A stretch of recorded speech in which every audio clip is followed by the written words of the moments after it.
chronic inflammation is a kind of an exaggeration of a normal process.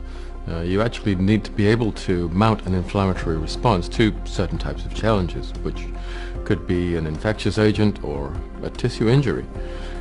And under those circumstances, the acute inflammatory response is part of your defense, it's part of the healing process. It's very complex. There's lots of feed-forward loops, feedback loops. You need to drive it to a certain level and you need to pull it back.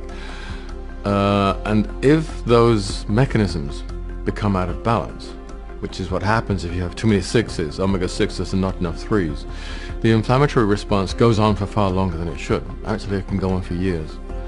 And when that happens, instead of being healing, it actually becomes destructive. I mean, you know, it's a bit like what happens when you start a fire in the hearth in your living room. You want the fire to be warm enough to heat the room, but you don't want to burn the house down.